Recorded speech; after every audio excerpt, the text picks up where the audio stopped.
Darshan, verano de 2023. En un día laboral cualquiera, aparece una entrada en el registro de la comisaría, que no se distingue entre decenas de otras. El diario registra: queja por olor, recibida de los residentes de un edificio de apartamentos. Motivo de la llamada: reparación de tuberías. La formulación es seca y extremadamente mundana. Estas son las llamadas típicas que se reciben casi a diario. Una tubería reventada, un sistema de alcantarillado acumulado, imposible respirar en el rellano. Nadie siquiera sospecha que detrás de esta entrada se esconde el comienzo de una de las historias más difíciles de los últimos años.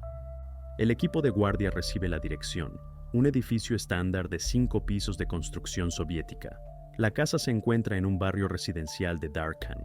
Los vecinos, al encontrarse, aclaran: el olor no aparece por primera vez, pero hoy se ha intensificado tanto que estar en el portal se ha vuelto imposible. La aclaración se registra en el informe. 2 policías suben al piso. Ya desde las escaleras entienden: la queja está justificada. El olor es realmente fuerte, denso, apenas tolerable. Su origen es obvio: un apartamento en particular. Según las instrucciones, los agentes deben asegurarse de que todo esté en orden dentro y, si es necesario, llamar a los servicios comunales. Un timbre en la puerta, pasos detrás del umbral. La puerta la abre un hombre, el dueño del apartamento. A primera vista, no hay infracciones, los muebles en su lugar, la luz encendida, orden. Pero el olor dentro es aún más fuerte que en el rellano. Los policías registran los detalles. No proviene de la cocina ni del baño, sino de una habitación cerrada. La puerta está bien cerrada. Según el protocolo, piden al propietario que abra la habitación. Él alarga el tiempo, alegando que hay un almacén de cosas allí. Pero no hay negativa. La puerta finalmente se abre. La imagen dentro cambia inmediatamente el carácter de la visita. En el suelo hay un voluminoso paquete, varias capas de tela, bien enrolladas, los bordes atados con cuerdas. La superficie del paquete está espolvoreada con una sustancia en polvo. Por el color y la estructura, los expertos determinarán más tarde que es una mezcla de sal y cal. El uso de estos materiales no se puede atribuir a la casualidad. Es un método conocido por quienes intentan detener los procesos que ocurren con la materia orgánica. Comprendiendo la magnitud del hallazgo, los agentes llaman a los criminalistas. Llegan en media hora. La inspección se lleva a cabo según las reglas. Cada paso se registra, se incluyen tomas de foto y video. Los especialistas comienzan a abrir el paquete con cuidado. Primero cortan la tela exterior, luego quitan capa por capa. Cada movimiento va acompañado de una marca de tiempo y una descripción. El paquete es voluminoso, procesado claramente no para almacenar cosas. Con cada minuto es más obvio que dentro no se esconde algo doméstico. Y finalmente, el hallazgo se confirma oficialmente. Dentro del paquete se encuentran restos humanos. El informe de la inspección indica: es una persona adulta, pero ni el sexo, ni la identidad, ni la causa de la finalización de su vida pueden establecerse en este momento. Para ello, se requerirá una investigación adicional. El propietario está presente en el apartamento. Su reacción y comportamiento también se registran. Los oficiales notan que está cerca, no intenta esconderse, pero tampoco muestra interés o preocupación natural. En tales casos, cada detalle se convierte en parte del cuadro. La inspección inicial concluye con una conclusión clave. El caso no puede considerarse un incidente doméstico. La queja por olor se cierra oficialmente. Ahora es un hecho de descubrimiento de restos humanos y la base para iniciar una causa penal por posible finalización de una vida. A partir de este momento, comienza una investigación completa. Y la primera pregunta que debe responder la investigación es muy simple: ¿a quién pertenece el apartamento donde se hizo el hallazgo y quién puede estar relacionado con el paquete encontrado? La familia Bat Erdene nunca se destacó entre los demás residentes de su edificio de apartamentos en Darkhan. Eran personas muy comunes.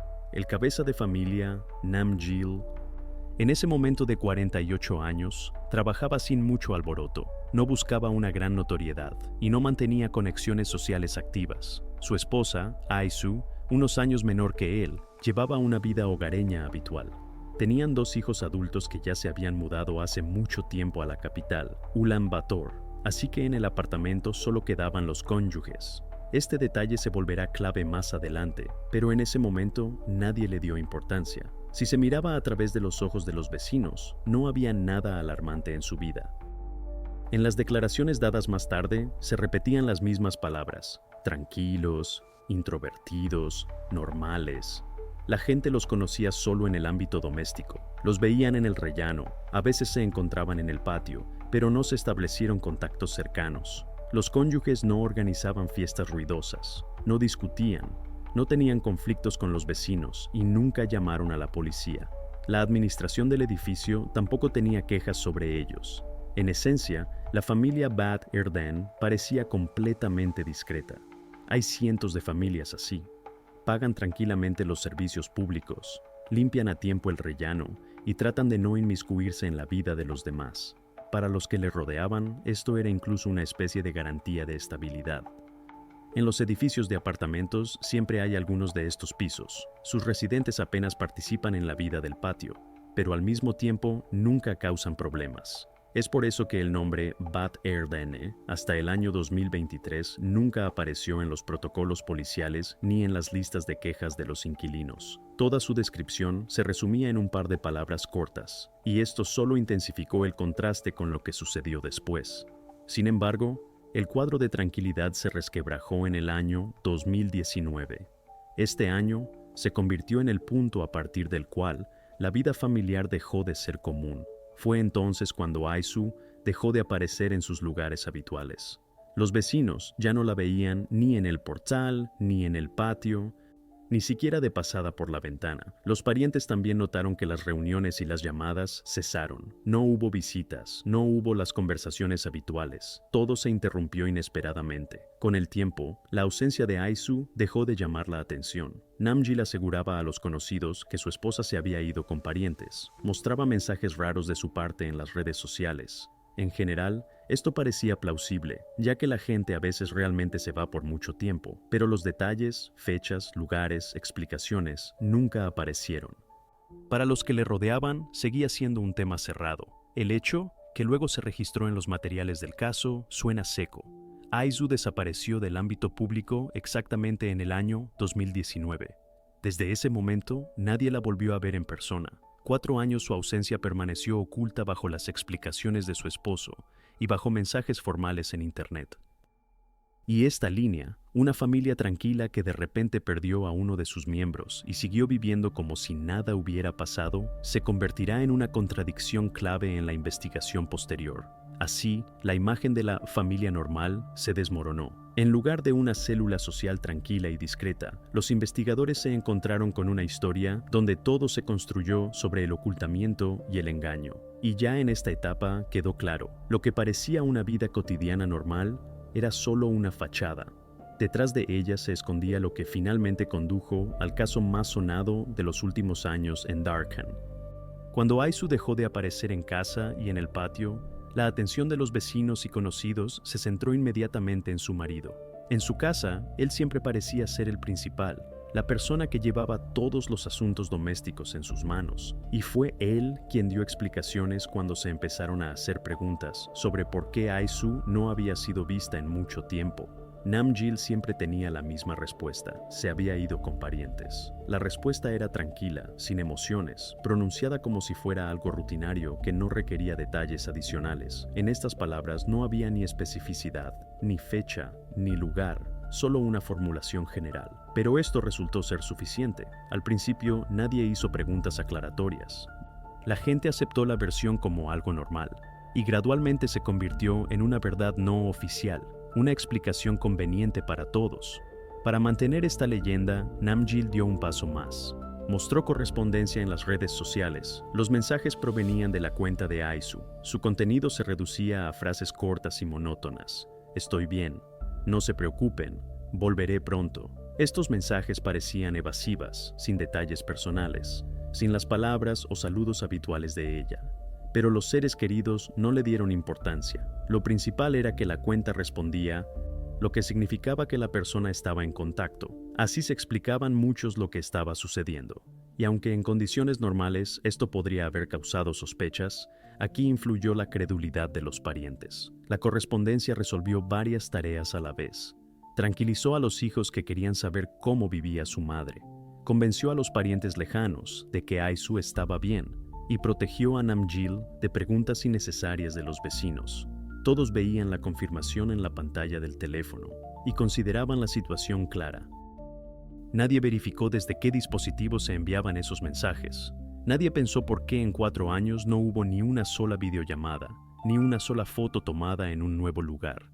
Parecía que las excusas cotidianas, ocupación, mala conexión, cansancio, cubrían todas las dudas. Los parientes estaban acostumbrados a confiar, y fue precisamente esta confianza la que se convirtió en la herramienta clave para Nam-jil. No inventó historias complicadas, no construyó largas explicaciones.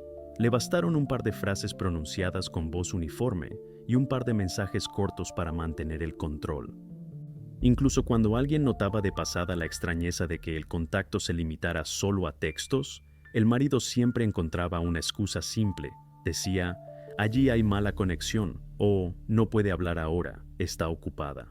Y esto era suficiente para cerrar la conversación.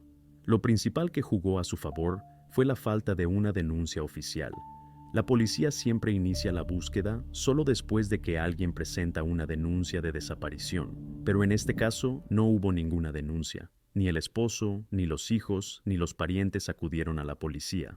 Formalmente, para las autoridades, todo parecía como si Ai-su simplemente viviera en otro lugar y su familia supiera dónde. Esta fue la laguna que permitió ocultar la verdad durante muchos años. Cuando el caso llegó a la investigación, este hecho fue registrado en los materiales como uno de los detalles clave. En los documentos se indica secamente, Ai-su Bat Erdene nunca figuró como desaparecida. Durante 4 años, su ausencia nunca se registró oficialmente como un problema. En el papel, ella existía como una persona común que por alguna razón no aparecía en una ciudad, pero vivía en otro lugar. Y esto jugó en su contra. Así, una leyenda sencilla, basada en respuestas cortas y una frase general del marido, permitió ocultar la realidad durante 4 años. Los vecinos dejaron de hacer preguntas, los parientes dejaron de preocuparse, la policía no tenía un motivo formal para intervenir, y solo una verificación casual en el año 2023 destruyó esta imagen artificialmente creada. A partir de este momento, la historia dejó de ser un relato sobre la esposa desaparecida y se convirtió en una investigación donde salieron a la luz circunstancias reales y nuevos hechos que ya no podían ser ignorados.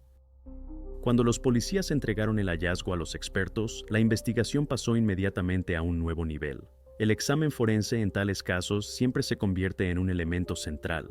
Es él quien da respuestas a las preguntas que no pueden responder, ni los vecinos, ni los parientes, ni siquiera el propio dueño del apartamento. En la morgue, el paquete fue abierto con cuidado. Los especialistas, paso a paso, registraron cada detalle. El estado de los tejidos, las huellas del tratamiento con sustancias, los signos del tiempo transcurrido desde la finalización de su vida.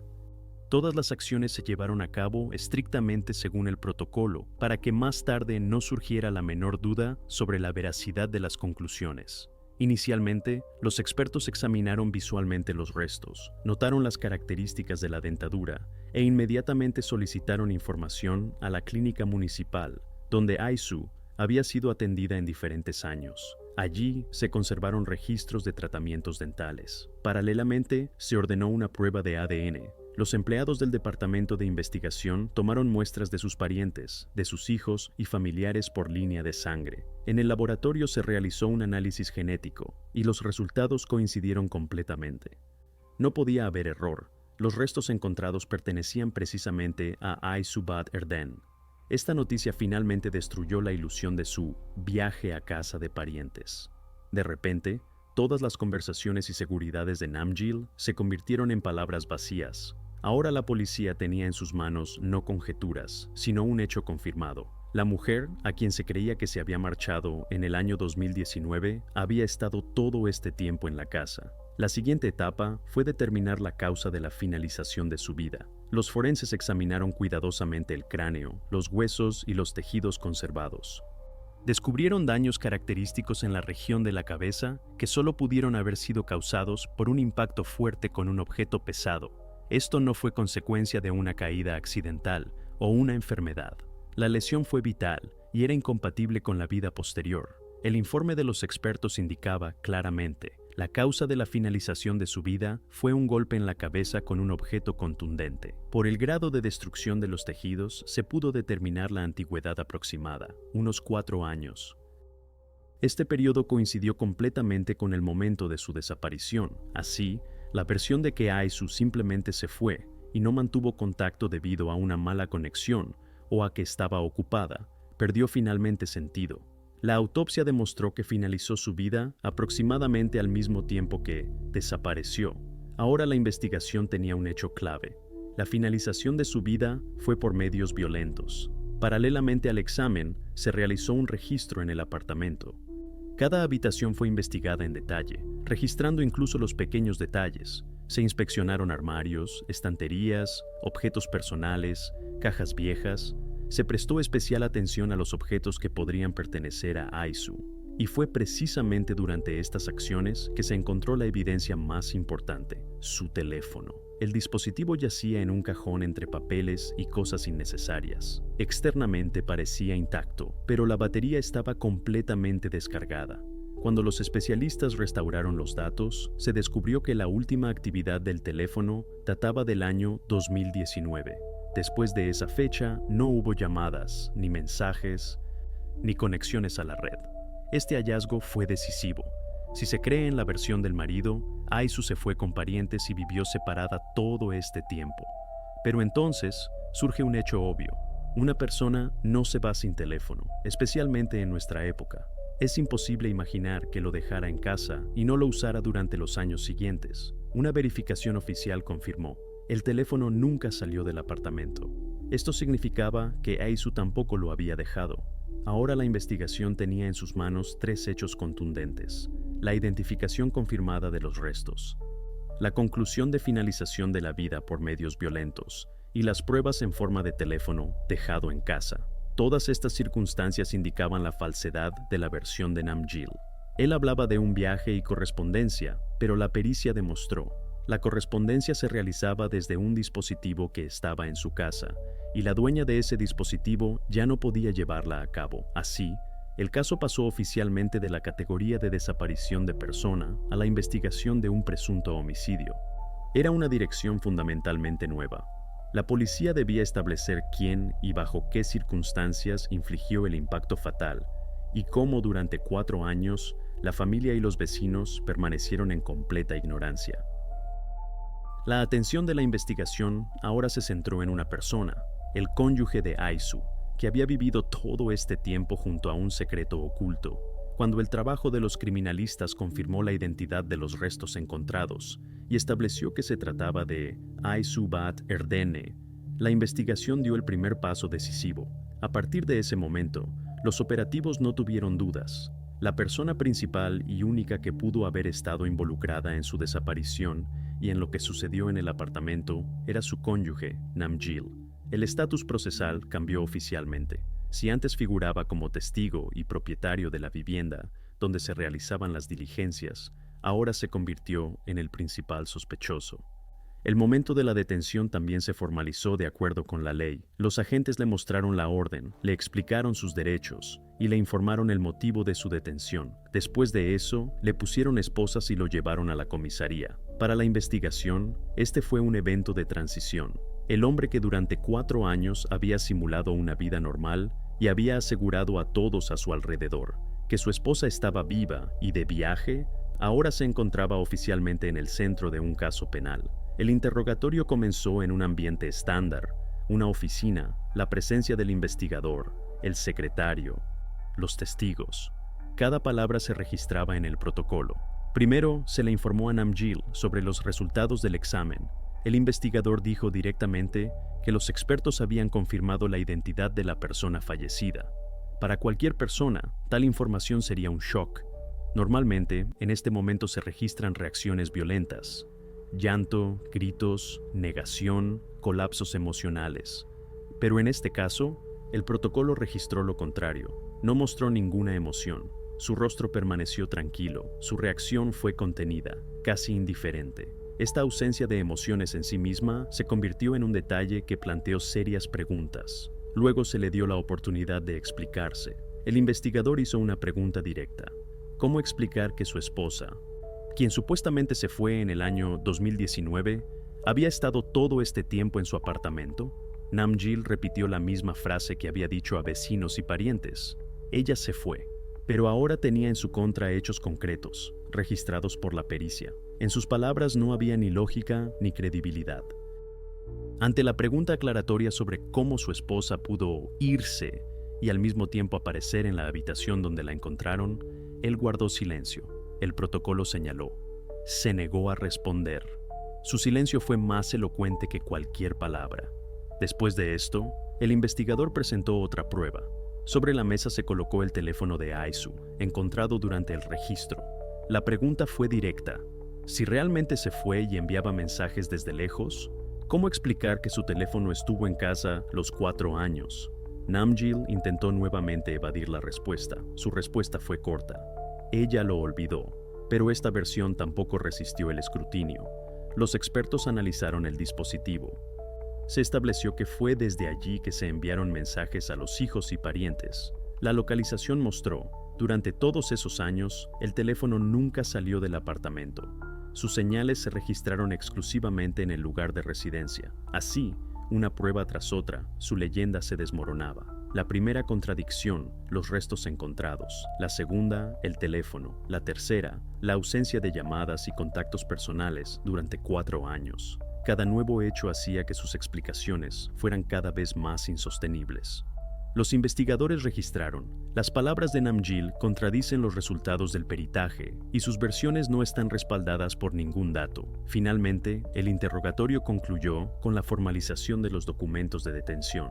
Su estatus fue definitivamente consolidado. Ahora figuraba como sospechoso de ocultamiento y posible finalización de la vida de su esposa. Fue trasladado a un centro de detención provisional. Para la investigación, esto significaba el comienzo de una nueva etapa. Era necesario reconstruir toda la cronología de los hechos, comprender cómo logró ocultar la verdad durante todos esos años y recopilar pruebas para el juicio. La historia de la desaparición se convirtió en un caso penal con un acusado concreto. Todo lo que antes parecía una versión o un rumor, ahora se confirmaba con documentos y pruebas. Los investigadores pasaron al siguiente paso: verificar todos los detalles de su vida durante esos 4 años y recopilar declaraciones de los allegados. Esto debía mostrar finalmente cómo logró mantener durante tanto tiempo la ilusión de una familia normal. Los investigadores abordaron el caso de la manera más sistemática posible.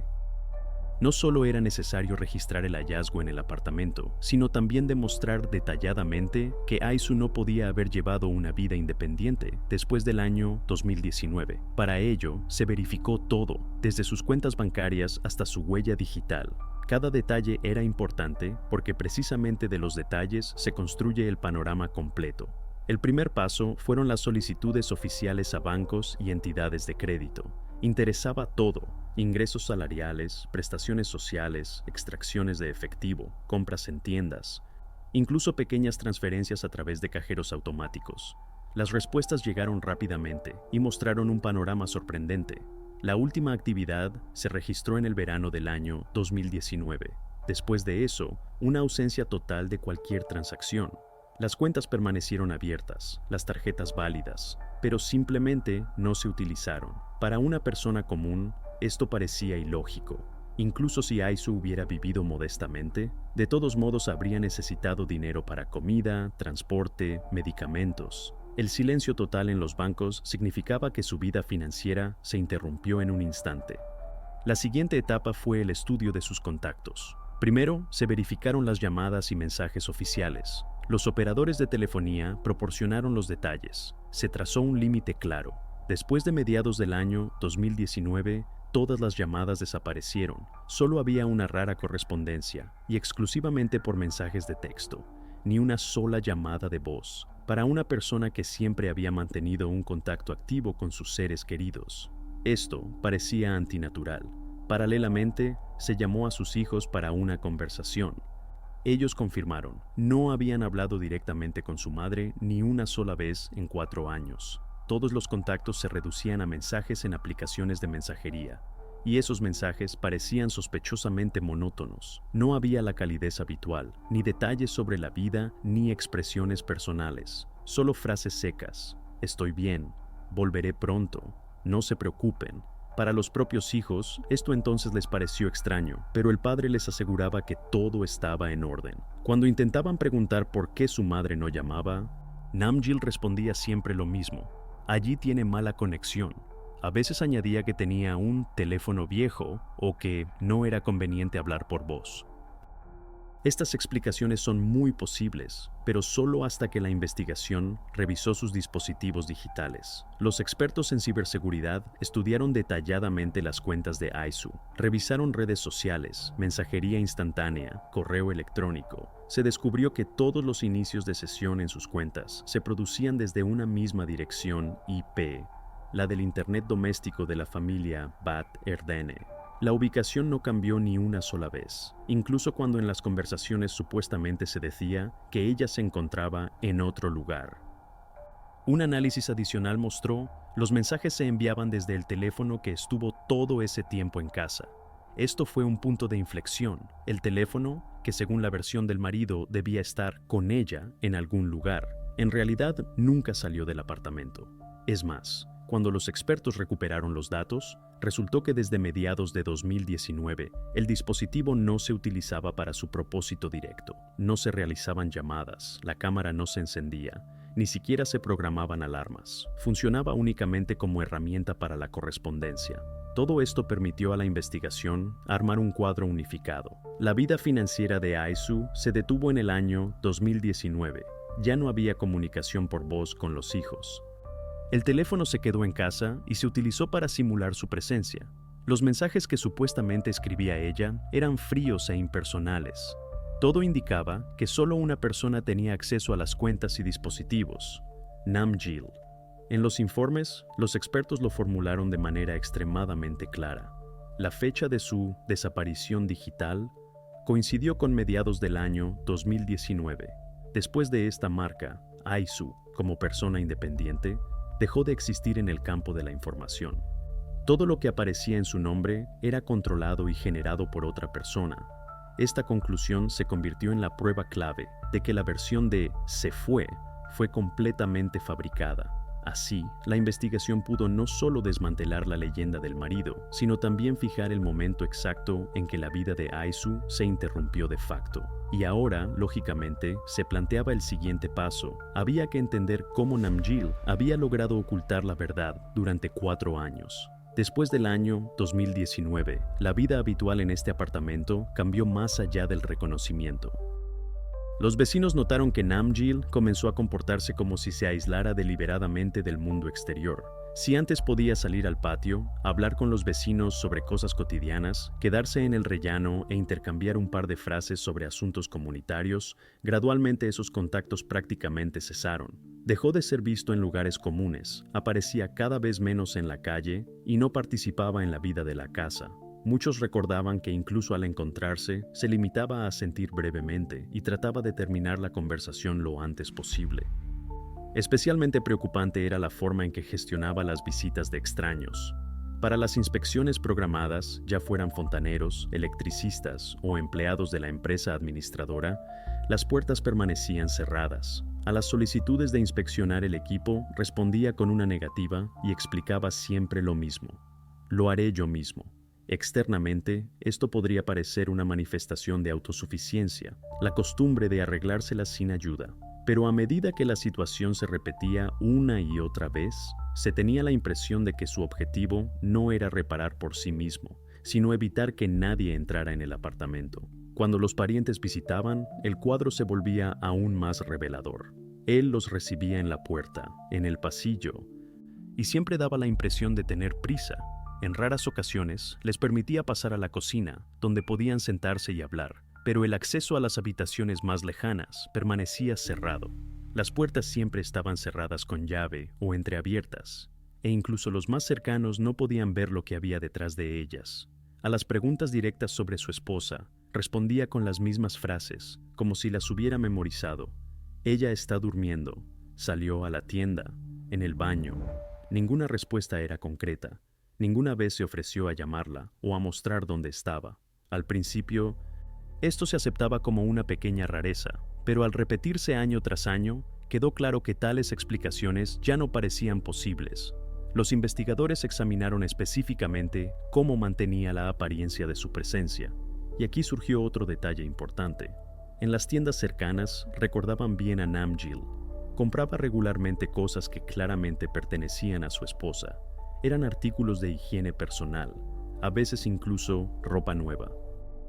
En la caja, sus pedidos no causaban preguntas. Parecía que simplemente cuidaba a su esposa, quien estaba ocupada o ausente temporalmente. Además, no ocultaba estas compras. En conversaciones con los hijos o parientes, las mencionaba como prueba de que Aisu seguía siendo parte de su vida cotidiana. Para un observador externo, esto podría servir como confirmación de que la mujer realmente existía en algún lugar. Simplemente no se mostraba. Gradualmente, se hizo evidente todo un sistema, su retraimiento, su negativa a dejar entrar a nadie en el apartamento, sus respuestas monótonas a las preguntas sobre su esposa, la exhibición de compras. Todo esto encajaba en un cuadro coherente. Namgil creaba conscientemente la ilusión de que la vida normal continuaba en la casa, mientras que la figura clave en esa vida ya no estaba allí desde hacía mucho tiempo. Cada una de sus acciones tenía un propósito: mantener esta falsa fachada, sin permitir que nadie dudara de sus palabras. Para la investigación, esto fue un giro decisivo. Ahora estaba claro, lo que los vecinos llamaban simplemente comportamiento extraño, en realidad era una ocultación consistente y sistemática de la verdad. Él la construyó no espontáneamente, no de vez en cuando, sino durante años, paso a paso, comprobando hasta dónde podía llegar. Y fue precisamente este esquema, cuidadosamente elaborado, lo que le permitió mantener la apariencia de normalidad durante 4 años. Todos los hechos recopilados confirmaron finalmente: no se trataba de hábitos cotidianos o peculiaridades personales del carácter. Era un comportamiento intencional que indicaba una ocultación fría y a largo plazo. Para la investigación quedaba un paso siguiente: comprender cómo exactamente pudo mantener esa mentira durante tanto tiempo y qué detalles dentro del apartamento podrían arrojar luz sobre lo que estuvo sucediendo todo este tiempo. Después de las primeras diligencias protocolarias, los investigadores comprendieron: no sería posible limitarse a una inspección superficial del apartamento. Las pruebas materiales que podrían indicar directamente las circunstancias de lo sucedido debían estar en algún lugar dentro de la vivienda. Se decidió organizar un registro repetido, pero esta vez con la participación de especialistas y el uso de medios técnicos. El plan era simple: revisar cada rincón del apartamento, desarmar todas las posibles estructuras y excluir cualquier posibilidad de que pudieran quedar pruebas ocultas dentro. El registro comenzó temprano por la mañana. Criminalistas, agentes operativos y testigos presenciales llegaron al lugar. Se elaboró un plan de trabajo detallado para no pasar nada por alto. Comenzaron por la sala de estar. Allí examinaron cuidadosamente los muebles, los libros, los objetos en los estantes. Luego pasaron al dormitorio. Se prestó especial atención al suelo, las paredes y los conductos de ventilación. Se utilizaron sondas especiales, lámparas ultravioleta, cámaras térmicas, todo lo que pudiera ayudar a detectar cavidades o anomalías. Incluso se revisaron las tuberías y los enchufes, registrando cada paso en el protocolo. El trabajo avanzaba lentamente. Parecía que el apartamento estaba vacío y no había sido renovado en mucho tiempo. Los muebles estaban en su lugar, el polvo cubría los rincones, no se encontraban rastros de intervención. Pero es precisamente en estas situaciones donde la atención a los pequeños detalles se vuelve crucial. Y después de varias horas de búsqueda, los criminalistas notaron un detalle. Una tabla del suelo en la habitación del fondo no encajaba tan bien como las demás. Con una ligera presión, cedía y se hundía ligeramente. Al principio se podría haber atribuido a un desgaste normal, pero la verificación demostró que la tabla se movía con demasiada facilidad. La tabla del suelo fue levantada con cuidado. Debajo se descubrió un pequeño nicho. El tamaño era tal que se podían esconder objetos sin levantar sospechas en un visitante casual. Dentro había una bolsa de polietileno. Se fotografió inmediatamente. Luego se sacó y se abrió. Lo primero que llegó a manos de los investigadores fueron documentos. Entre ellos, había un pasaporte de Aisu. Precisamente ese documento cuya ausencia hacía posible la versión de su partida. Este momento fue decisivo. Si el pasaporte estaba escondido bajo el suelo y guardado en el apartamento todos esos años, entonces no existían viajes. La mujer no pudo haber viajado a otra ciudad, y mucho menos al extranjero. Pero los hallazgos no terminaron ahí. En el hueco yacía otro objeto, un martillo común con mango de madera. A primera vista, no se diferenciaba en nada de una herramienta habitual que se puede encontrar en cualquier casa. Pero los especialistas notaron de inmediato manchas características en el percutor. El color y la estructura de estas marcas permitían suponer que la herramienta pudo haber sido utilizada en el momento de la tragedia. El objeto fue cuidadosamente embalado, sellado e incluido en la lista de pruebas. Fue enviado para una posterior pericia criminalística, a fin de confirmar o refutar su conexión con las lesiones encontradas en la mujer. Así, la segunda búsqueda arrojó dos resultados clave. Primero, se encontró el pasaporte de Aisu, lo que destruyó por completo la historia de su larga ausencia. Segundo, se descubrió una posible herramienta que pudo ser el arma del crimen.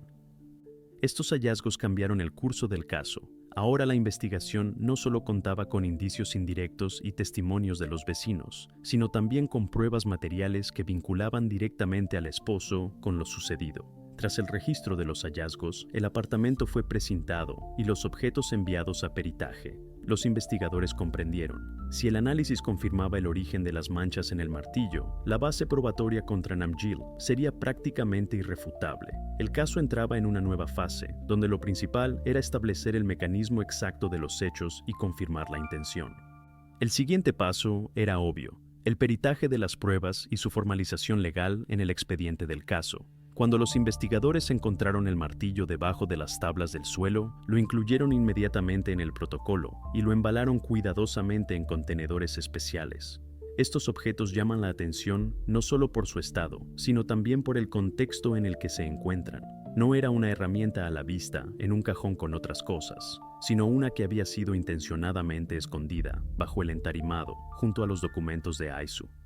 El hecho mismo de la ocultación indicaba que el dueño del apartamento no quería que nadie se encontrara con ese objeto. Una inspección externa mostró, en el percutor y en parte del mango de madera, quedaban rastros marrones, y parecían haber sido hechos hace mucho tiempo. Los investigadores no se apresuraron a sacar conclusiones en el lugar, pero incluso para un ojo inexperto estaba claro: el martillo no se había usado para reparaciones. Después de completar todo el papeleo, la herramienta fue enviada al laboratorio. Allí pasó por varias etapas de investigación. Primero, los especialistas registraron su apariencia externa. La fotografiaron desde todos los ángulos, midieron sus dimensiones, elaboraron una descripción hasta los arañazos en el mango. Luego, llegó el momento del análisis primario. Los químicos utilizaron pruebas rápidas estándar que reaccionan a los fluidos biológicos. El procedimiento es simple. Una pequeña cantidad de material se retira de la superficie del objeto y se coloca en un reactivo. Si cambia de color, significa que las manchas están realmente relacionadas con fluidos vitales. En este caso, la reacción apareció instantáneamente. Este resultado ya dio a entender que no se trataba de suciedad casual, ni de pintura, ni de óxido. Eran precisamente rastros de fluidos vitales. Pero lo más importante estaba por venir: la determinación de a quién pertenecía ese fluido vital. El laboratorio realizó un ciclo completo de peritaje genético. Se tomaron varias muestras de la superficie del martillo para excluir la probabilidad de error. Cada muestra pasó por la etapa de extracción de ADN, su amplificación y posterior comparación con los datos de control. Los datos de control en este caso eran el perfil genético, previamente tomado de los restos de Aisu durante la autopsia. Los resultados fueron inequívocos, coincidencia del 100%.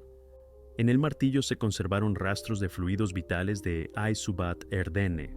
La siguiente etapa no fue menos importante. Era necesario establecer si esta herramienta podría haber causado las lesiones registradas en la persona afectada. Expertos en trazología realizaron un conjunto completo de procedimientos. Primero, tomaron fotografías detalladas de las marcas en los huesos. Luego, realizaron modelos tridimensionales de esas áreas. Después, compararon la forma del percutor del martillo con la naturaleza de las fracturas. Las dimensiones, la profundidad y los contornos coincidían hasta en los detalles más pequeños. La conclusión de los especialistas fue clara y sin reservas. La naturaleza de las marcas corresponde completamente a los golpes infligidos precisamente con este martillo.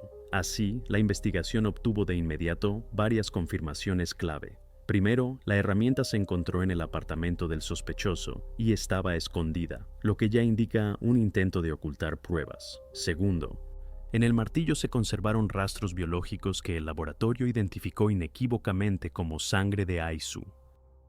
Tercero, las marcas en los huesos coinciden con la forma y los parámetros de esta herramienta. Todos estos datos en conjunto convertían un objeto doméstico común en una herramienta directa e irrefutable en este suceso. Ahora el caso entraba en una nueva fase. La investigación ya no necesitaba hacer suposiciones ni limitarse a pruebas indirectas. Tenían en sus manos un objeto que conectaba a Aisu y Namjil en el momento de la tragedia, y este objeto se convertía en el elemento central de la acusación.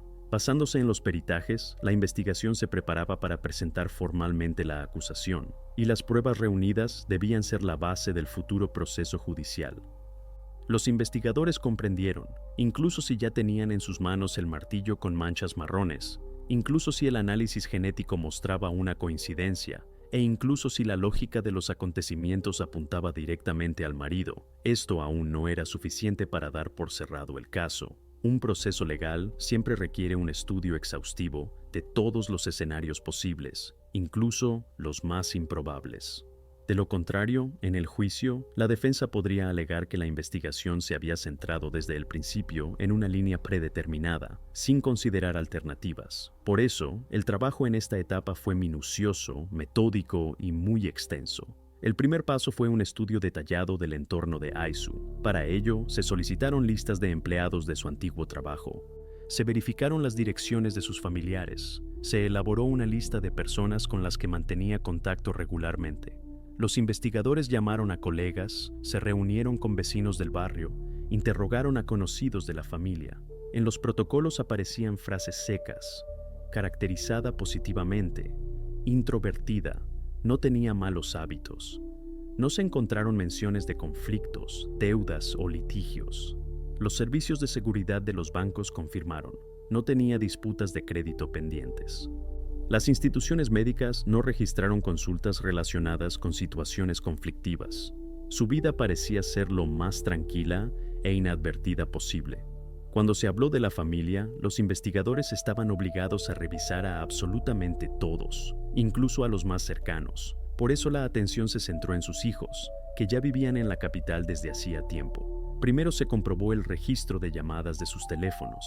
¿Dónde estaban sus aparatos en el periodo crítico de 2019? Luego se solicitaron datos oficiales sobre su asistencia a clases universitarias y lugares de trabajo. Toda esta información conformaba un mismo cuadro. Ambos, en el momento de la desaparición de su madre, se encontraban en Ulaanbaatar, a cientos de kilómetros de Darkhan. Para mayor seguridad, se interrogó adicionalmente a sus amigos, colegas y vecinos de residencia universitaria. Sus palabras coincidieron plenamente con los datos documentales. La investigación no tuvo la menor duda sobre su coartada. El siguiente paso fue excluir la intervención de terceros. Para ello, los expertos examinaron de nuevo la puerta de entrada del apartamento. Las cerraduras estaban en perfecto estado. No se detectaron rastros de forzamiento o manipulación de llaves. Las ventanas también fueron revisadas. Los cierres no estaban dañados. No había rastros de intrusión desde el exterior. Además, los vecinos del edificio recordaron que durante todo este tiempo no habían visto a Namjil con ningún invitado sospechoso. Nadie venía a altas horas de la noche, ni se quedaba en el apartamento más de lo habitual. La atmósfera alrededor de la familia misma daba la impresión de aislamiento, no de apertura a personas ajenas. Los investigadores compararon todos estos datos. Aisu no tenía enemigos externos. Sus hijos no tuvieron la posibilidad física de estar cerca en el periodo crítico. No se registró ninguna entrada forzada en el apartamento. Resultó que todas las versiones alternativas se descartaban automáticamente, y cuanto más a fondo se trabajaban estas líneas, más obvio se volvía que la única persona que tenía el motivo, la oportunidad y el acceso completo era uno: su marido. En esta etapa, el panorama para la investigación comenzó a configurarse definitivamente. La versión del delincuente casual fue descartada. La versión de la partida voluntaria fue destruida por el pasaporte, el teléfono y los datos bancarios. La versión de conflicto familiar con la participación de otros parientes no fue confirmada. El círculo se cerró. Todos los caminos conducían a Namgyal. Y ahora los investigadores tenían la oportunidad de pasar al siguiente paso, la formulación de una acusación basada no solo en pruebas indirectas, sino también en pruebas directas, recopiladas durante la investigación. Cuando los investigadores reunieron en el expediente las pruebas básicas, el paquete encontrado, el martillo con manchas marrones y los datos digitales, comprendieron que esto era insuficiente para una acusación completa. El tribunal requiere no solo pruebas materiales, sino también una comprensión de por qué una persona pudo cometer un delito. Por eso, el foco de la investigación se desplazó a la personalidad de Namgyal. Los investigadores comenzaron a indagar en su pasado, a estudiar su comportamiento, a interrogar a familiares y colegas. Era necesario comprender qué se escondía detrás de la fachada de marido y vecino tranquilo, como lo conocían todos. El primer paso fue una segunda entrevista a los familiares cercanos. Esta vez, las conversaciones no se limitaron a palabras generales, sino que se basaron en preguntas específicas y aclaratorias. Se pidió a los parientes que recordaran escenas cotidianas, el contenido de las discusiones, lo que notaban en la comunicación de la pareja. La imagen comenzó a cambiar. Se descubrió que la relación de Aisu y Namgyal nunca había sido idílica. Si en público mantenían una apariencia de calma, en casa estallaban conflictos con regularidad. El tema central era el dinero. Namgyal controlaba estrictamente todos los gastos, exigía que todos los gastos familiares pasaran por él. Aisu expresó su descontento en varias ocasiones, y esto era lo que más a menudo se convertía en motivo de discusiones. Los parientes enfatizaron, él no toleraba objeciones en cuestiones financieras, las percibía como un desafío a su autoridad. Paralelamente, la investigación solicitó documentos sobre su actividad laboral. En papel, su historial laboral parecía sólido, pero cuando llegaron las respuestas oficiales quedó claro. En 2019 hubo un punto de inflexión. Varias semanas antes de la desaparición de Aisu, perdió su trabajo. La formulación, por acuerdo mutuo, parecía formal, pero para los investigadores fue una señal inequívoca. La pérdida de la fuente de ingresos coincidió en el tiempo con la desaparición de su esposa. Es muy probable que este hecho fuera el catalizador de los acontecimientos. Una verificación posterior demostró que había ocultado la información sobre su despido. Familiares y sus hijos estaban seguros de que el padre seguía trabajando. Según ellos, él salía de casa temprano por la mañana todos los días y regresaba por la noche, creando la ilusión de un horario normal. Este comportamiento parecía extraño. ¿Por qué mantener tal engaño? Pero para la investigación, todo encajaba en una cadena lógica.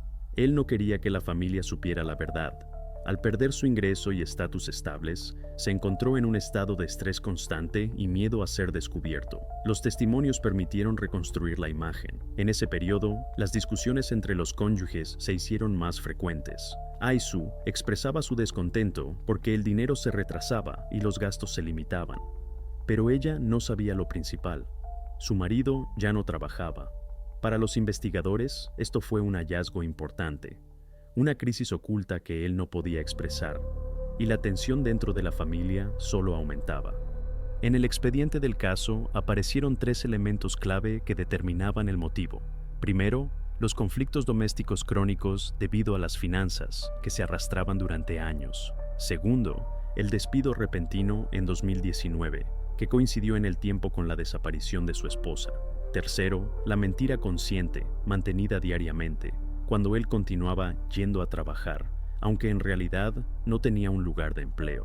Esta tríada de factores dibujaba un claro retrato de una persona atrapada en un callejón sin salida, sin ingresos, sin posibilidad de confesarse a la familia y bajo el miedo constante a ser descubierto. Para la investigación, esto significaba que ahora tenían no solo la herramienta utilizada y pruebas directas, sino también una base psicológica que explicaba el motivo.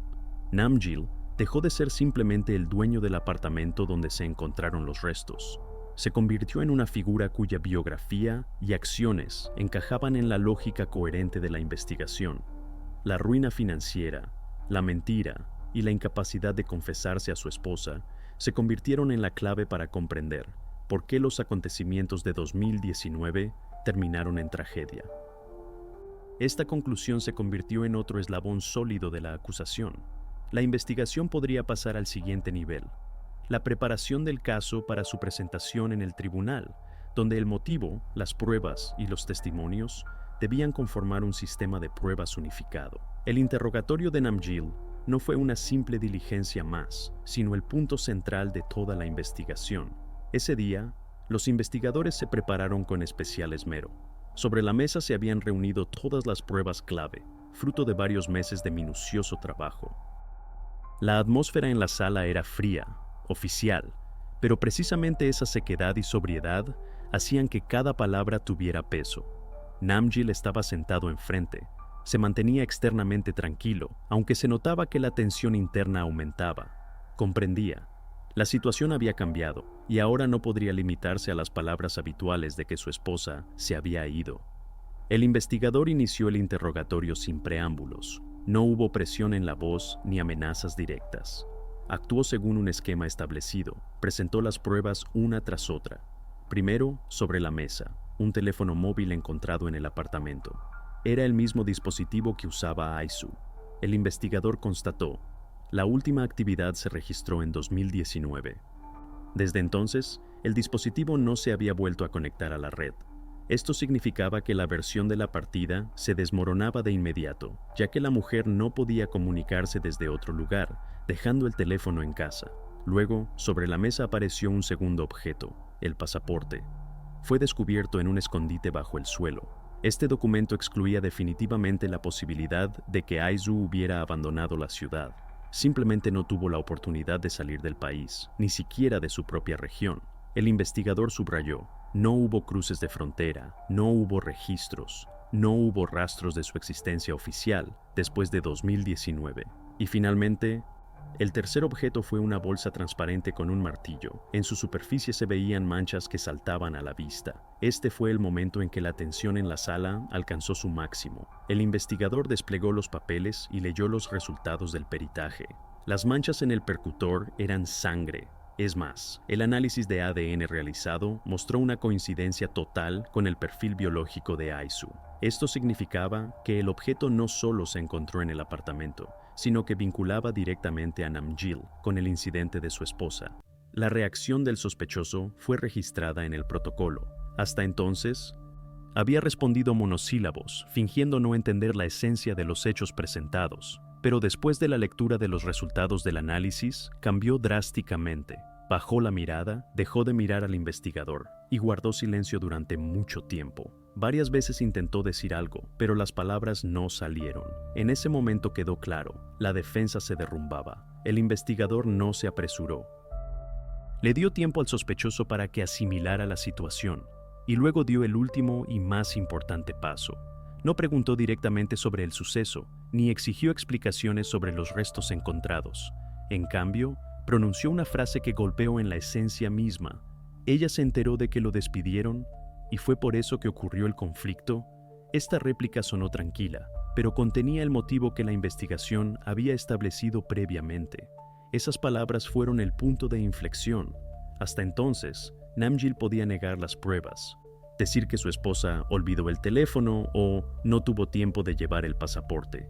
Pero ahora se trataba de lo que realmente conectaba los acontecimientos de 2019. Él había ocultado su despido, ocultado sus problemas financieros, y, lo más probable, esto fue lo que llevó al conflicto.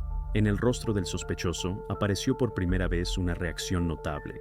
Apartó la vista de las pruebas, comenzó a moverse en la silla, intentó buscar las palabras. Su compostura externa había desaparecido. Después de varios minutos de silencio, comenzó a hablar. Su discurso era entrecortado, irregular. Al principio eran frases sueltas, no relacionadas en un relato coherente. Habló de cansancio, de discusiones, de que no quería que fuera así, pero así fue. Todo esto fue grabado en la grabadora. La investigación obtuvo lo que había buscado durante varios meses. El sospechoso comenzó a dar una confesión. Este momento fue una verdadera culminación. Hasta entonces, la investigación solo tenía pruebas e indicios indirectos. Ahora, sin embargo, apareció la voz del propio hombre que había ocultado la verdad durante todos estos años. El interrogatorio transformó un conjunto de hechos en un cuadro unificado. A partir de ese momento, el caso entró en una nueva fase, donde la tarea principal fue registrar cada detalle de la confesión, reconstruir la cronología exacta de los acontecimientos de 2019 y probar definitivamente que la desaparición de Aisu no fue una casualidad, sino el resultado de las acciones conscientes de su marido. Cuando la confesión resonó en la sala de interrogatorios, la tensión alcanzó su punto máximo. Los investigadores comprendieron que las palabras eran solo la mitad del trabajo. En la práctica judicial, a menudo sucedía que la gente aceptaba la acusación simplemente porque estaba cansada de la presión o intentaba mitigar su suerte. Por lo tanto, el caso no se podía cerrar solo con confesiones. Se necesitaban detalles, pormenores que nadie más podría saber, a menos que él mismo hubiera sido partícipe de lo sucedido. Fue entonces cuando el investigador hizo un movimiento que, en situaciones similares, lo decide todo. Hizo una pregunta desprovista de ambigüedad, una pregunta que exigía una respuesta precisa. Preguntó, ¿dónde desapareció la ropa de Aisu, la misma con la que fue vista por última vez en 2019? Un silencio se apoderó de la habitación. Namgil estaba sentado, con la mirada perdida en el suelo, y parecía que luchaba consigo mismo. La frente se le cubrió de sudor, los dedos se le entrelazaron. Permaneció en silencio durante varios segundos y se podía escuchar el tic-tac del reloj en la habitación. Parecía que aún intentaba decidir si seguir callado o decir la verdad, pero luego, casi en un susurro, pronunció las palabras que cambiaron el curso del caso. Nombró un lugar específico, en el sótano, en el conducto de ventilación. Las palabras sonaron ahogadas, como arrancadas de lo más profundo de su conciencia. Para los investigadores, esta era una señal. Si miente, el engaño se revelará muy rápidamente, pero si dice la verdad, entonces este detalle será clave, ya que en ningún protocolo, en ningún informe de inspección del sótano había tal mención. Esa misma noche, redactaron una orden para una nueva inspección de la casa. Por la mañana, con el primer grupo de operativos, con testigos y expertos, bajaron al sótano. El sótano en sí era un lugar sombrío y abandonado. Las paredes de hormigón estaban cubiertas de manchas de humedad. Por todas partes había polvo viejo y rastros de óxido en las tuberías. El aire era denso, pesado, con olor a humedad. Las lámparas iluminaban tenuemente los pasillos y cada paso resonaba con un eco hueco. Los investigadores se movían metódicamente, revisando cada rincón, registrando todo en fotos y videos. Finalmente llegaron a la abertura de ventilación. A primera vista no se diferenciaba de las demás, pero una inspección cuidadosa reveló un detalle importante. La rejilla no estaba atornillada como las otras. Estaba ligeramente torcida, y en uno de los soportes se veía un arañazo fresco, como si la hubieran abierto recientemente. El agente operativo retiró con cuidado la rejilla e iluminó el interior con una linterna. Algo brillaba en lo profundo del conducto. Con la ayuda de un gancho, sacaron un paquete, una vieja bolsa de plástico fuertemente atada. Su superficie estaba cubierta por una capa de polvo y telarañas, pero era evidente que en algún momento había sido escondida allí intencionadamente. Todas las acciones se registraron, los testigos firmaron los protocolos. Cuando se abrió la bolsa, dentro había ropa de mujer. Los artículos estaban doblados cuidadosamente, como si se hubieran preparado para guardarse. Los colores de la tela se habían desvanecido, pero el aspecto general se conservaba. Los familiares de Aisu reconocieron de inmediato las prendas. Fue con ese atuendo con el que la vieron poco antes de su desaparición. Destacaba especialmente una blusa bordada, detalles que no se podían confundir con nada más. Para la investigación, este hallazgo tenía un valor inmenso. Primero, confirmó las palabras del sospechoso. Solo él podía saber a dónde había ido la ropa. Segundo, las prendas se convirtieron en prueba material. En la tela quedaron rastros que los expertos retiraron inmediatamente para su análisis. Más tarde, en el laboratorio, se estableció. Había rastros de sangre que coincidían plenamente con el perfil biológico de Aisu. Esto puso un punto final a la pregunta de si Namgil pudo haberse incriminado a sí mismo. No, él nombró el lugar exacto y describió el contenido de antemano. En este momento, el rompecabezas finalmente encajó. La confesión quedó respaldada por pruebas, y a partir de entonces, la defensa del sospechoso no podía alegar que la presión lo había obligado a confesar. Demasiadas coincidencias. Demasiados detalles que coincidían con los testimonios de los testigos y con los resultados de los peritajes. Ahora la investigación no solo contaba con su confesión, sino también con la prueba de que era veraz. Este hallazgo fue un punto de inflexión. El caso, que durante mucho tiempo parecía una serie de indicios y sospechas indirectas, ahora tenía una base sólida. La investigación obtuvo la clave para comprender cómo se desarrollaron los acontecimientos de esa fatídica noche. Por delante quedaba lo más importante: reconstruir el cuadro completo de lo sucedido a partir de las palabras del propio Namgyal y consolidarlo en los materiales del caso, para que ninguna duda pudiera ya socavar la conclusión final. En los documentos oficiales y protocolos de interrogatorio se ha registrado una imagen completa de cómo se desarrolló esa tarde en 2019. Namgyal, ya bajo el peso de pruebas irrefutables, dio un testimonio detallado. Contó que todo comenzó con una conversación cotidiana sobre asuntos domésticos, pero gradualmente el diálogo se convirtió en un conflicto serio. Ai-su, según sus palabras, se enteró de que él había ocultado su despido. Durante varios meses, él continuó saliendo de casa por la mañana, como si fuera al trabajo, y regresaba por la tarde, tratando de mantener un ritmo habitual para que nadie sospechara nada. En realidad, hacía mucho tiempo que no trabajaba y no tenía ingresos fijos. Esta fue la causa de la tensión constante. Según Namgyal, su esposa le preguntó directamente sobre el dinero y por qué las cuentas se estaban vaciando. La conversación rápidamente derivó en reproches y acusaciones, y cada uno de ellos subía el tono de voz cada vez más. La investigación señaló que en la confesión de Namgyal no hay matices emocionales, pero los detalles confirman el trasfondo doméstico del conflicto. Ese día, él se encontraba en la habitación donde se realizaban pequeñas reparaciones. Allí había herramientas, incluido un martillo. Namgyal confesó. En el fragor de la discusión, tomó ese objeto y golpeó a su esposa en la cabeza. En el protocolo se registraron sus palabras sin detalles adicionales. Tomó, golpeó. Subrayó que lo hizo en estado de arrebato y que todo sucedió de repente. Ai-su perdió el conocimiento inmediatamente. Namgyal se acercó, se inclinó sobre ella y se dio cuenta de que no respiraba. Durante el interrogatorio, señaló: "Me di cuenta de que su vida había terminado". Después de este suceso, según su propia confesión, entró en pánico. Pero el miedo a la policía y a la cárcel resultó ser más fuerte que cualquier otro sentimiento.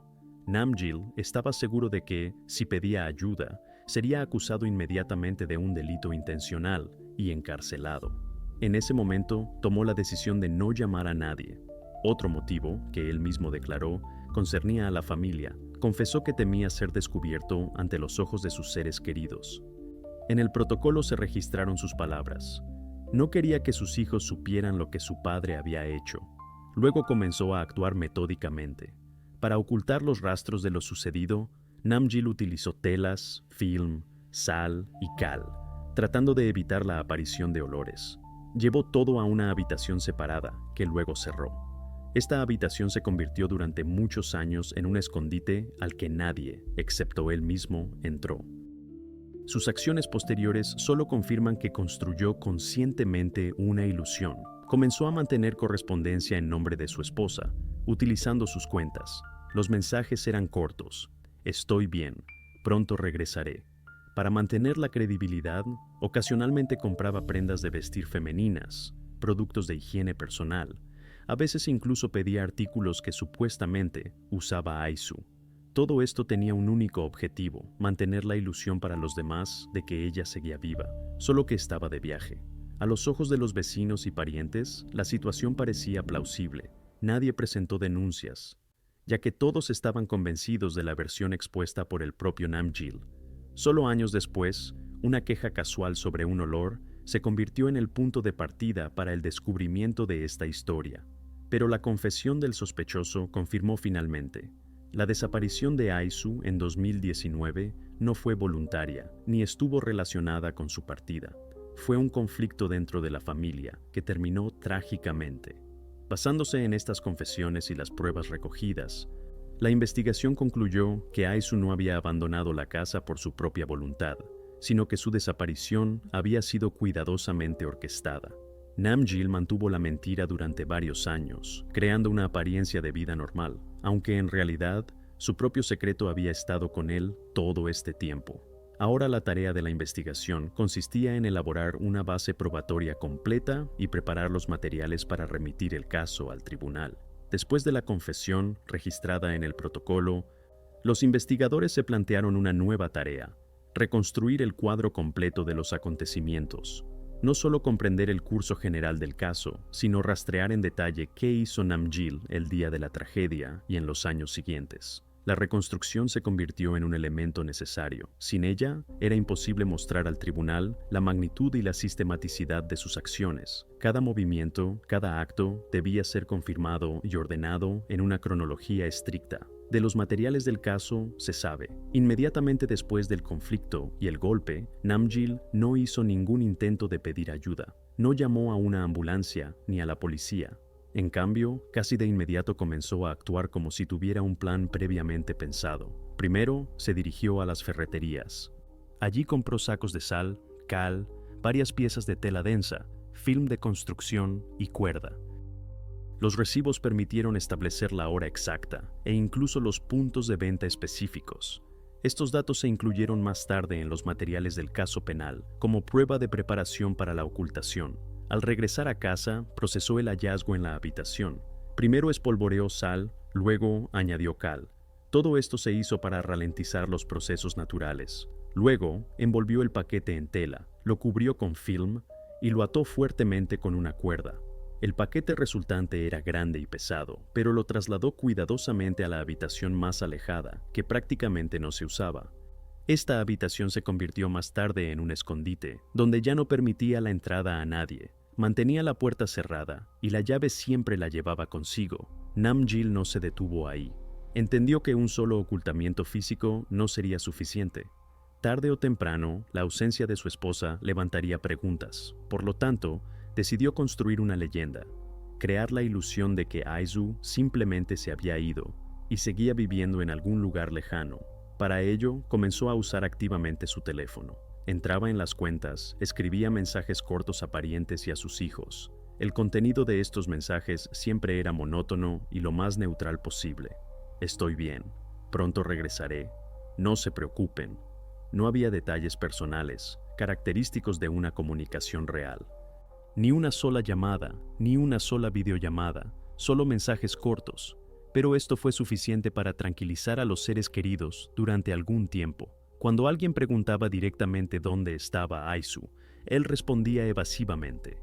A sus hijos les decía que su madre tenía problemas de conexión o que estaba demasiado ocupada. A los vecinos les informaba que su esposa se había ido con parientes, pero no mencionaba la dirección exacta ni las fechas de regreso.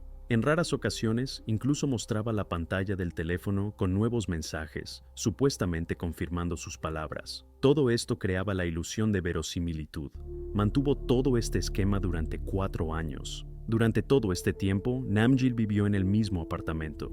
Continuó usando la cocina, viendo la televisión, caminando por sus rutas habituales. Pero una habitación la convirtió en una zona prohibida. Cuando venían invitados, los mantenía en el pasillo, o, como máximo, en la cocina. Si alguien intentaba ir más allá, encontraba una razón para detenerlos. Decía que había reparaciones, o que Aizu estaba descansando, o que la puerta estaba cerrada. De esta manera, controlaba estrictamente el espacio. Para una mayor convicción, a veces compraba artículos femeninos. Los materiales del caso registraron compras de artículos de higiene, ropa de mujer y accesorios. Estas compras fueron confirmadas más tarde por recibos de caja y testimonios de vendedores. Todo esto fue interpretado por la investigación como acciones conscientes para crear la ilusión de la presencia de una mujer en la casa. Así es como Namgyal vivió codo con el paquete cuidadosamente escondido. 4 años son 1460 días. Cada día entraba en el apartamento, sabiendo que detrás de la puerta cerrada había una prueba de su acto. Cada día mantenía el engaño, correspondencia en nombre de su esposa, explicaciones falsas a familiares y vecinos, compras que creaban la apariencia de una vida familiar normal. Esta reconstrucción mostró a la investigación la magnitud del trabajo realizado por él. No fue un acto accidental ni una reacción impulsiva, sino un ocultamiento sistemático y a sangre fría. Todo parecía un esquema cuidadosamente construido, donde cada paso tenía su lugar y propósito. Esta lógica de acciones fue decisiva en la preparación del caso para el juicio. Los investigadores pudieron demostrar que no se trataba de un conflicto doméstico, sino de un engaño multinivel que se extendió durante años.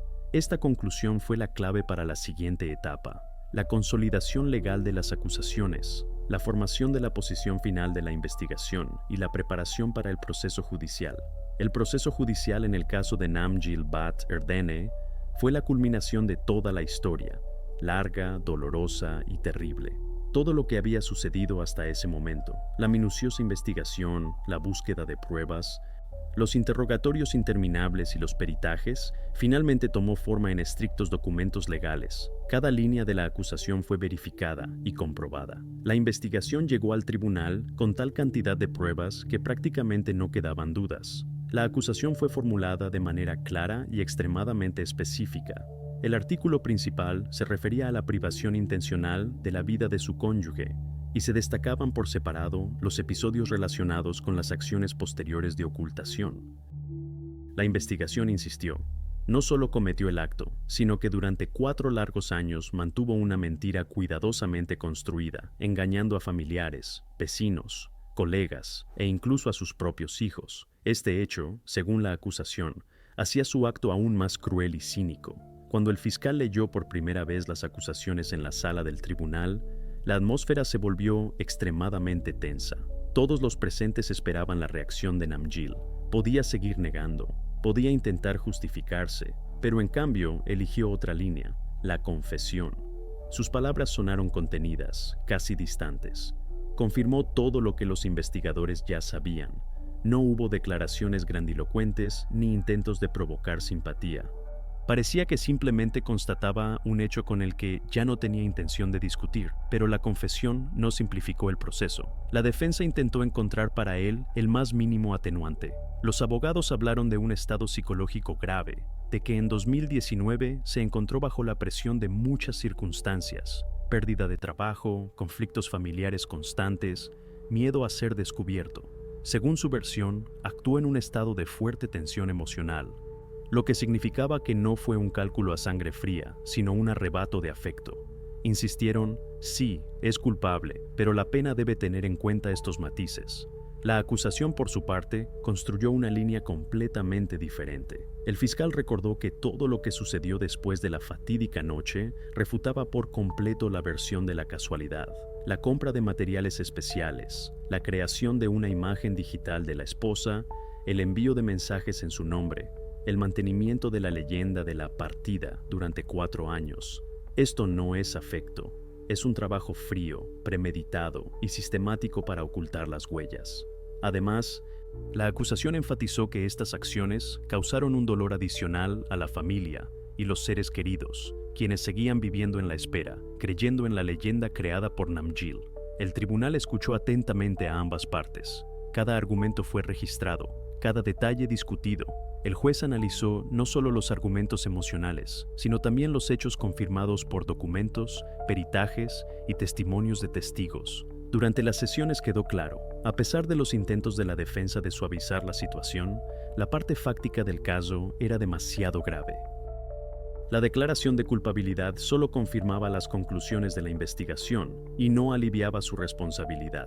El día del anuncio del veredicto, un silencio especial reinaba en la sala. Parecía que incluso el aire se había vuelto más denso. El juez habló en un lenguaje seco y oficial, pero cada palabra tenía peso. Primero se enumeraron los artículos por los que fue declarado culpable. Luego se explicó detalladamente por qué los argumentos de la defensa sobre el estado de afecto no encontraron confirmación. Las acciones de Namjil, después de la tragedia, resultaron demasiado metódicas y prolongadas. Todo indicaba que sabía lo que hacía y lo hacía conscientemente. Y finalmente, se pronunció lo principal: culpable. El tribunal le impuso una larga pena de prisión, poniendo fin de hecho a esta historia. Fue una sentencia que no solo determinó su destino futuro, sino que también se convirtió en una especie de final para años de mentiras, engaños y el horror que rodeaba a su familia y seres queridos. Para quienes siguieron el caso, este momento fue tanto un alivio como una conmoción. Alivio, porque la verdad finalmente recibió confirmación legal.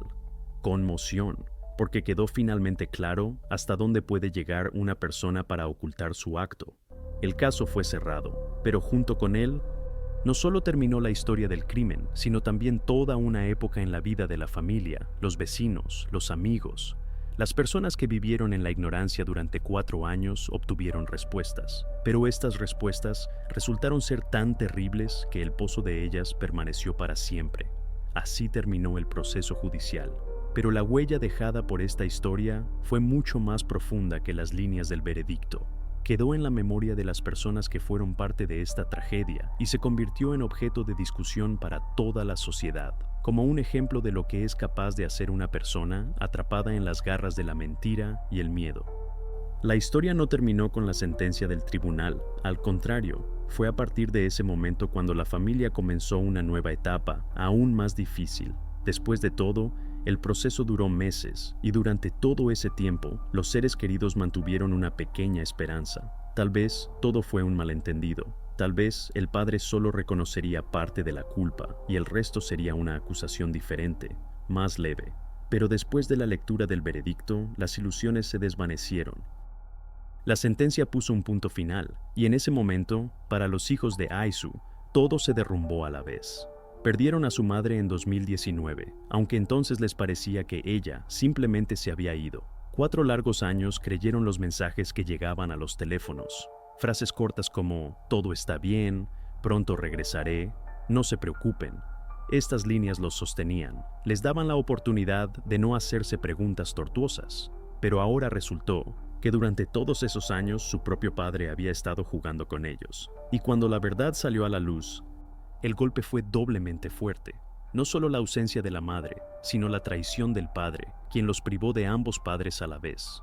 Después del juicio, se negaron por completo a tener contacto con él. Ni una sola carta, ni un solo intento de visitarlo. Para ellos, dejó de existir, como si nunca hubiera estado allí. En los documentos oficiales, todavía figura como su padre, pero en sus corazones cortaron ese vínculo. Esta ruptura fue silenciosa, pero absoluta. Y no es de extrañar, cuando la persona que debería haber sido un apoyo de repente se convierte en una fuente de horror. No quedan fuerzas ni deseos de reconciliación, quedaron huérfanos con un padre vivo. Tal situación, quizás, es más difícil que la propia desaparición, porque en caso de pérdida hay dolor, pero no hay traición. Aquí, sin embargo, hay un doble dolor. La pérdida de la madre y la conciencia de que quien se quedó les privó de ella.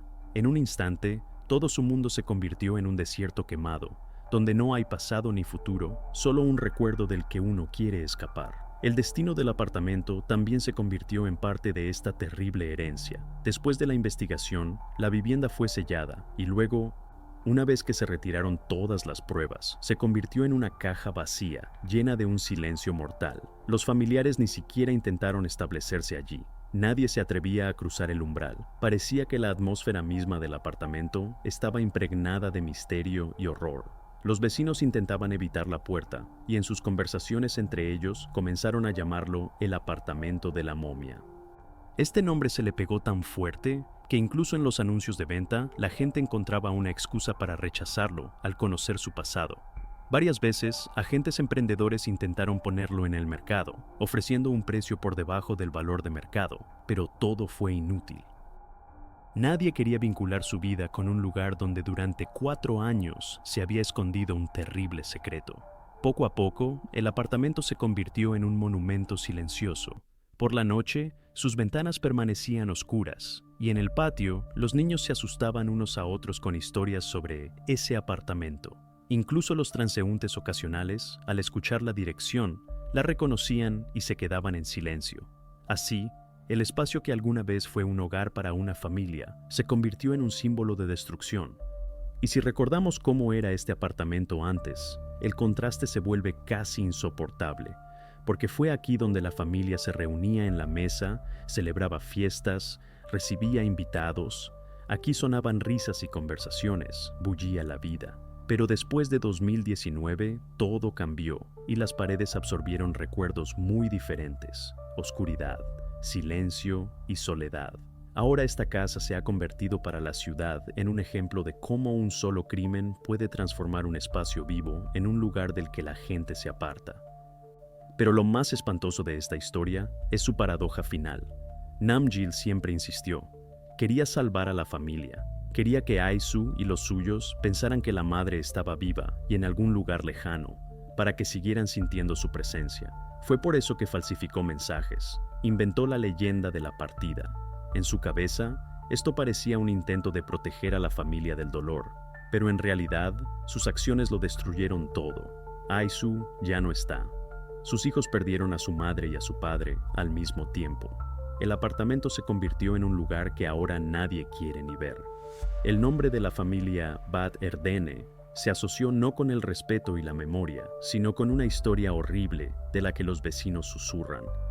Y resulta que todos los esfuerzos de Namgil llevaron exactamente al resultado opuesto. En lugar de salvar a la familia, su completa destrucción. En lugar de protección, una devastación total. En lugar de amor, una mentira fría y una investigación. Lo que él llamó cuidado, en realidad, resultó ser una traición. Sus palabras, quería salvar a la familia, se convirtieron en el colapso total de todo lo que tenían. Ahora solo queda una huella en los casos criminales, artículos en los periódicos y un apartamento vacío que nos recuerda que a veces una mentira puede derribar una vida entera, dejando ruinas donde alguna vez hubo calor y luz.